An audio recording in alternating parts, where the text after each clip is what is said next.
pacientes para hacer cirugía de catarata con láser. Durante el día de hoy, tanto los doctores Larco como José Miguel nos hablaron muy bien de las ventajas del láser de femtosegundo en cuanto a la capsulotomía anterior, las incisiones y la disminución de la cantidad de energía.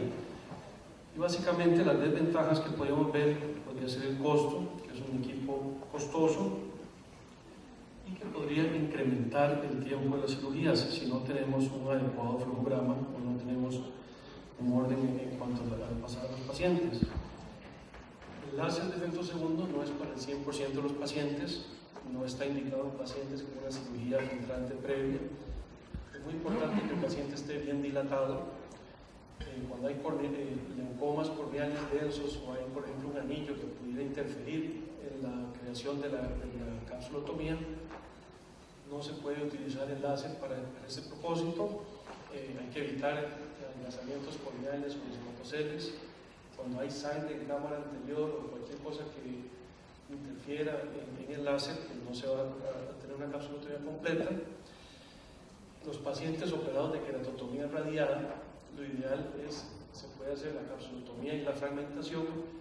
Sin embargo, lo que son las incisiones primarias, lo ideal es hacerla vía escleral. Y existía la interrogante si el LASIK previo era una contraindicación o no. Sin embargo, pues todos sabemos que el láser de femtosegundo crea burbujas. Los láseres de córnea, como el Intralace, tiene un pocket o una cartera donde las burbujas se van a ir a esta zona, y el láser de Alcon tiene un túnel que va a la superficie que permite que esas burbujas salgan por ahí, y entonces disminuye la tensión dentro del área que se está tratando. Existía el temor de que a la hora de hacer una incisión con el láser pudiera levantarse el flap. Sin embargo, ya hemos hecho muchos casos de pacientes con láser previos, incluso este es un paciente de bióptica que se le hizo el flap inmediatamente antes de hacer el procedimiento de la cirugía de catarata, un paciente que requería un lente que no estaba disponible, y entonces se pensó desde un inicio hacerle un tratamiento bióptico, primero la cirugía de catarata y después corregirle lo que quedara con el excimer láser. En este caso se hizo lo que se conoce como un patrón de telaraña o múltiples cilindros para disminuir el tiempo de ultrasonido, disminuir el CD, y prácticamente podemos ver cómo se aspira fácilmente el cristalino. Y lo importante de este caso es que pudimos observar, como vamos a ver en una fotografía, que el láser va trabajando de la parte posterior hacia la parte anterior, y las burbujas de gas que se crean dentro de la incisión tienden a escaparse a la cámara anterior y no se van entre el flap y el estroma. Aquí apenas se ven unas burbujitas que se fueron entre el flap y el estroma, pero la mayoría de las burbujas se van hacia la cámara anterior. Esto hace que el láser de femtosegundo sea seguro en pacientes con LASIK previo. El flujo de los pacientes va a depender del espacio disponible. Hay cirujanos que tienen el láser y el FACO en una sola sala quirúrgica. Hay cirujanos que lo tienen en dos salas diferentes. Y recordemos que el femtosegundo, mientras no introduzcamos una espátula dentro de las incisiones corneales, pues el ojo sigue cerrado. Hay gente que lo tiene incluso en espacios que no son quirúrgicos. Hay gente que por cuestiones de espacio la tienen que colocar en una oficina que está muy cerca, o en un espacio muy cerca de los quirófanos, pero no necesariamente en una sala de cirugía. Cuando colocamos ambos equipos en una sola sala, creo que es menos eficiente porque se bloquea la sala. Mientras pasamos al paciente del femtosegundo al FACO, perdemos mucho tiempo. Creo que es la forma más ineficiente de tener el femtosegundo. Lo ideal es tenerlo en dos salas, si eso es posible, o en una sala y con el FACO y tener el femtosegundo fuera de la sala de cirugía. Eso nos va a permitir una mayor eficiencia en el tiempo quirúrgico y va a hacer que los tiempos no aumenten mucho con respecto a lo que estamos acostumbrados normalmente. Lo ideal son también utilizar este tipo de camillas que tienen ruedas, que son camillas que podemos desplazar a los pacientes teniendo varias camillas de estas. Podemos desplazar al paciente sin que el paciente se tenga que levantar de la camilla, y en la misma camilla se pasa a la sala para hacer la cirugía de facoemulsificación. Lo ideal es hacer también, hay quienes tienen un quirófano Lensex o para el femtosegundo, y 2 o 3 salas de cirugía, y un cirujano se dedica, como por ejemplo los doctores McCool en Nueva York, el hijo del doctor Richard McCool hace los Lensex, y su papá nada más le van pasando los pacientes y se pasa de una sala a otra haciendo la cirugía muy rápido, porque ya está el paciente con la capsulotomía hecha, ya está fragmentado, y se hace un procedimiento muy rápido, acorta mucho el tiempo. El doctor Carpi nos habló ya un poquito del barium. Ahora que tengamos el barium se automatizan muchísimo de los pasos, y entonces incluso va a ser más sencillo que podamos tener un asistente o un colaborador o otro colega que nos haga la parte de Lensex, y el cirujano de catarata dedicarse más que todo a hacer la trapoaspiración. El sistema barium es un pequeño dispositivo que tiene esta pequeña cámara que va a tomar una fotografía del ojo, nos va a tomar una fotografía de lo que es el iris y los vasos esclerales, nos toma las queratometrías, no hace biometría, pero a través del IOL Master o del Lenstar podemos introducir los datos del eje anteroposterior y de la profundidad de la cámara anterior, y podemos calcular a través de diferentes fórmulas cuál es el lente ideal.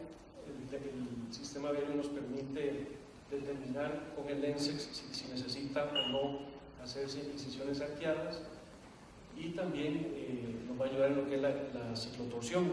Al tener una imagen del ojo, cuando pasemos el paciente al Lensex, también nos vamos a evitar estar marcando a los pacientes con una aguja que a veces los asusta y es poco práctico.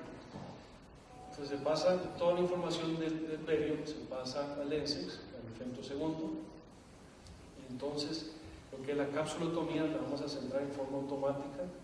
Uno puede decidir si la quiere centrar en el eje visual o en el centro geométrico de la bolsa capsular, o tiene diferentes formas o en el centro de la pupila. Lo va a hacer en forma automática, ya no va a depender de que el cirujano tenga que desplazarlo en la pantalla. Va a compensar la ciclotorsión. Si vamos a hacer una arqueada, el láser solo va a identificar los vasos del iris o las particularidades anatómicas del iris y los vasos esclerales, y se va a hacer las arqueadas sin necesidad que el cirujano tenga que compensar la ciclotorsión en forma manual, marcando al paciente previo a la cirugía. Y luego en el ocular del microscopio se va a observar una retícula que nos va a decir dónde debemos implantar el lente tórico sin necesidad de marcar al paciente previo al procedimiento. Entonces, ¿cómo hacemos el flujo de los pacientes para una cirugía de catarata de femtosegundo? Primero, siempre hay que estar seguros de que los pacientes dilaten bien. Si tenemos algún paciente que no dilata, entonces ese paciente debemos de ponerlo primero y pasarlo primero a la sala de facomulsificación, y si deseamos hacerlo con láser, podemos intentar hacer una dilatación mecánica. Podemos luego pasarlo al Lensex y luego seguir con el flujograma que vamos a ver más adelante. Podemos intentar dilatar, bueno, siempre hay que dilatarlos bien a los pacientes con fenilefrina, tropicanida, utilizar, como bien decía el doctor Largo, para no tener una miosis transoperatoria. Hay que tener una dilatación mínima como unos 4.5 milímetros para que podamos tener una capsulotomía de por lo menos 4 milímetros. Capsulotomías por debajo de 4 milímetros tienen mayor riesgo de una fibrosis capsular, por lo cual la mínima dilatación debe ser como de 4.5. Si no dilata bien, podemos hacer a través de una paracentesis, podemos inyectar epinefrina intracameral o podemos colocar un anillo, como vamos a ver más adelante. La epinefrina intracameral se ha asociado a edema macular quístico, sobre todo en pacientes áfagos, pero existen muchos estudios recientemente que demuestran que si se utiliza a una dilución adecuada de 1 en 5.000, no aumenta el riesgo de una edema macular, que sería algo que nos preocuparía en pacientes que no están haciendo refractivas o pacientes con lentes multifocales. Entonces, no ese temor que existe de colocar epinefrina intracameral de que puede producir un edema macular, pues si es un paciente que no hay ruptura capsular, que no es diabético, que no tiene ningún otro factor de riesgo, realmente no se incrementa este riesgo. Este es el mismo artículo. Hay varios factores que hay que considerar de la pupila. Hay que considerar si es regular, si está centrada. Por ejemplo, en la mañana Daniel nos presentó un caso de una pupila que estaba descentrada, y entonces al hacer la capsulotomía descentrada, pues ya no va a cubrir perfectamente el borde de la zona óptica del lente.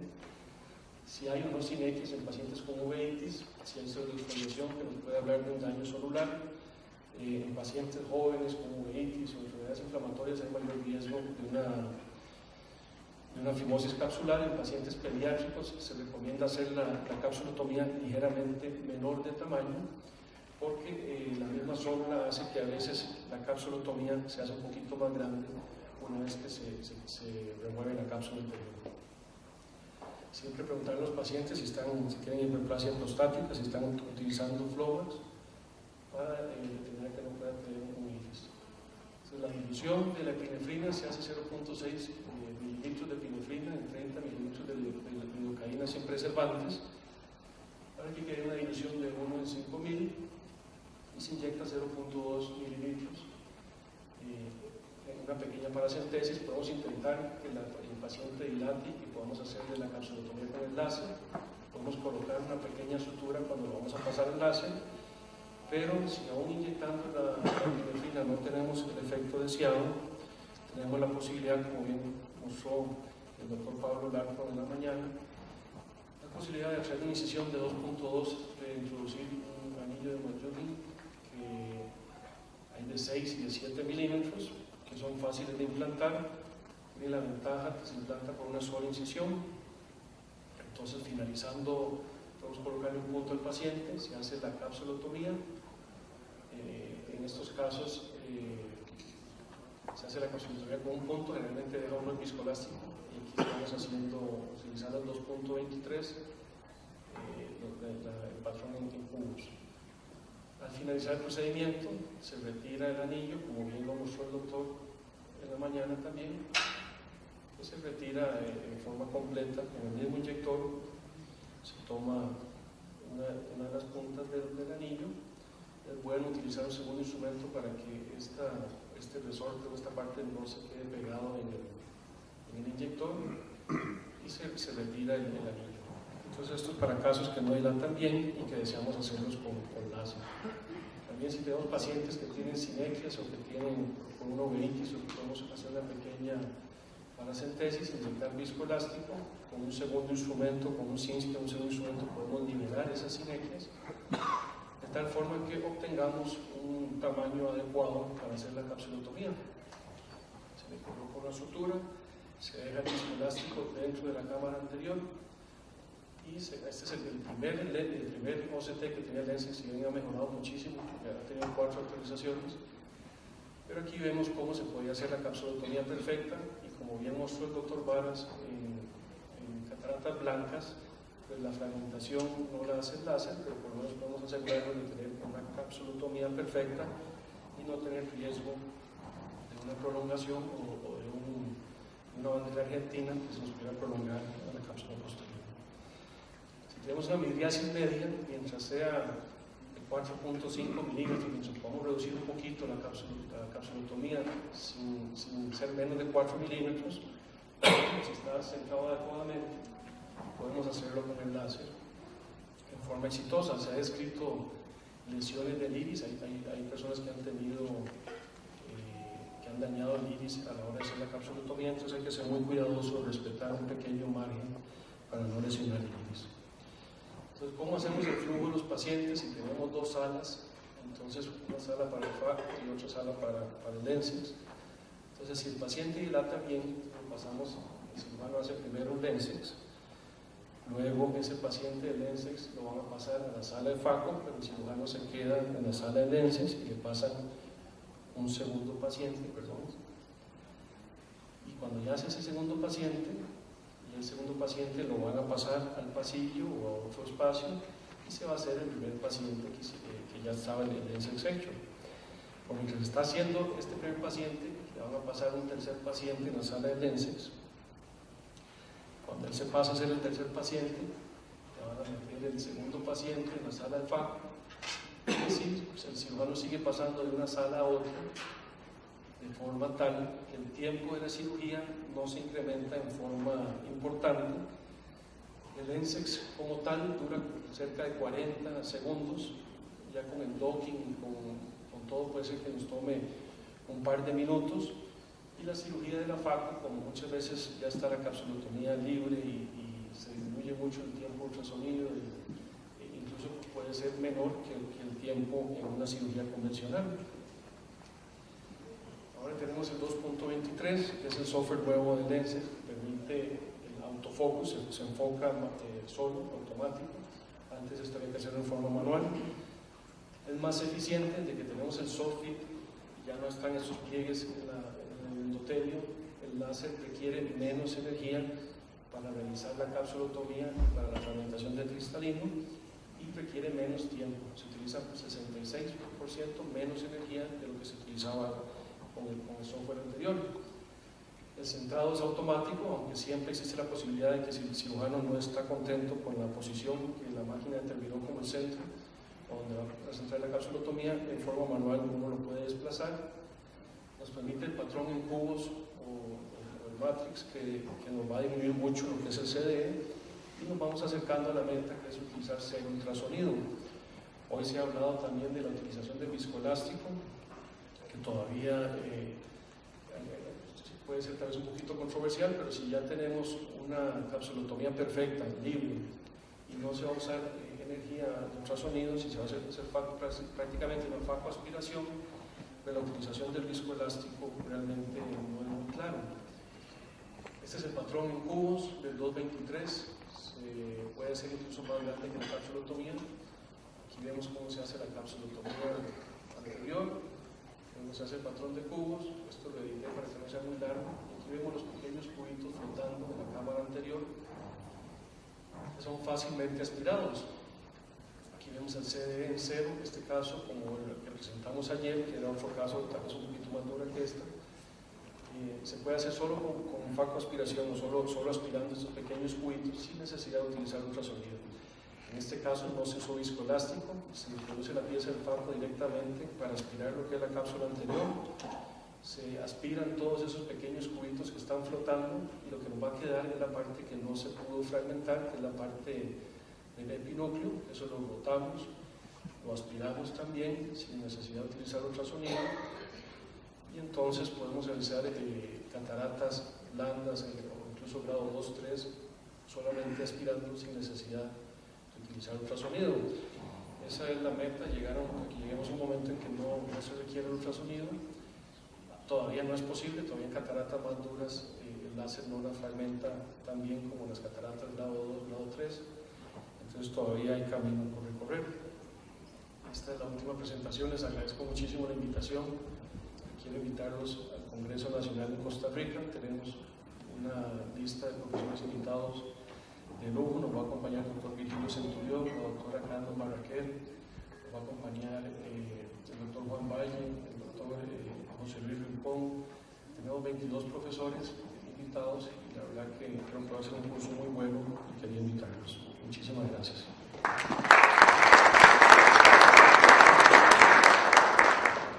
Muchas gracias, Claudio. A continuación, la doctora Claudia Francesconi va a presentar el tema de lentes fáquicas. Lentes fáquicos en altas ametropías, principalmente por la miopía. Sabemos que los lentes fáquicos son bien antiguos, se iniciaron en 1953, pero al año de 1980 tuvimos un gran avance con las lentes de afaquia, Wurst, y después con las lentes de Wyckoff o las lentes de soporte angular. Y después de esto han cambiado bastante, pero siempre en los lentes de fijación iriana o soporte angulares, pero tuvimos varios tipos de lentes de soporte angulares, pero siempre solo cambiando una cosa o otra. Pero los lentes se cambiando año a año. Las ventajas de los lentes fáquicos son porque podemos mantener el cristalino, entonces no vamos a tener los problemas o las complicaciones del vitrio, entonces tenemos menos desprendimiento de retina. Podemos también mantener la esfericidad corneana porque no vamos a tocar la córnea para altos grados, que se cambia mucho ese pierde la calidad de visión. Y también con los implantes de los lentes fácicos tenemos una ampliación de la imagen. Con esto tenemos un gaño de agudeza visual bien grande. Son lentes reversibles, previsibles, la previsibilidad es muy grande y también bien ajustables con los bioptics, cuando se asocia a otros tipos de tratamiento. Y la estabilidad de los lentes, casi todos los lentes tienen una estabilidad muy grande. Pero desventajas también tienen, no son pocas, tienen el procedimiento intraocular, entonces tenemos, queriendo o no, con la cirugía más tranquila posible, tenemos una pérdida de células endoteliales. Podemos tener bloqueos pupilares, principalmente en los lentes que necesitan iridotomías. Vamos a hablar un poquito de cada uno de los lentes que tenemos hoy en día. Podemos tener glaucoma o una hipertensión ocular, uveitis, descentración de los lentes y también, principalmente en los lentes de cámara posterior, podemos tener catarata. Entonces, para los cálculos de los lentes va a depender mucho de cada lente, pero los lentes que son, todos necesitan de refracción porque necesito del equivalente esférico, necesitamos de la keratometría y de la profundidad de la cámara anterior. Hoy en día todos piden por lo menos de 3 a 3.2 milímetros de profundidad de cámara anterior. Y casi todos los lentes necesitan de iridotomía. Las lentes de Borst o Artiflex, Artisan necesitan de iridotomía. Los lentes ICL necesitan, solamente los lentes caché que no necesitan de iridotomía. Y es muy importante la medida de la microscopía especular. Y este es un protocolo que la propia Alcon nos envió cuando inició la caché, necesitando de por lo menos 2.800 células para el implante de los lentes y